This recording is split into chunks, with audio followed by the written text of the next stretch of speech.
अस्सलाम वालेकुम। ये रेडियो सदाए पुरिये जम्मू कश्मीर है। नसीमा खातून से मुख्य समाचार सुनिए। मोदी का भारत कश्मीर में मुसलमानों को अपने धार्मिक फर्ज भी पूरे करने की अनुमति नहीं दे रहा है।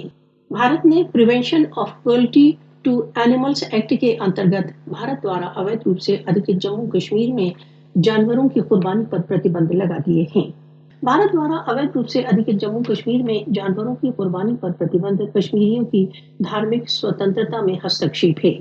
जानवरों की कुर्बानी पर प्रतिबंध कश्मीरियों को अपने धार्मिक फराइज पूरे करने से रोकने का प्रयत्न है।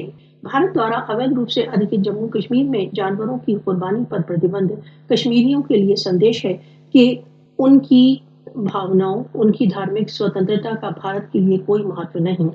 कश्मीरियों ने भारत द्वारा अवैध रूप से अधिकृत जम्मू कश्मीर में जानवरों की कुर्बानी पर अधिकारियों द्वारा लगाए गए प्रतिबंधों के विरुद्ध कड़ा प्रतिवाद किया है। भारत द्वारा अवैध रूप से अधिकृत जम्मू कश्मीर में जानवरों की कुर्बानी पर प्रतिबंध से कश्मीरी मुसलमानों के विरुद्ध हिंदुत्व बलों के छिपे एजेंडा का पर्दाफाश हो गया है। भारत ने कश्मीरी मुसलमानों के धार्मिक स्वतंत्रता सहित सभी अधिकार छीन लिए हैं। मोदी भारत में हिंदुत्ववादी आदेशों के अनुसार नीतियां बना रहा है। विश्व को कश्मीरी मुसलमानों को हिंदू फासिस्टवाद से बचाने के लिए आगे बढ़ना चाहिए।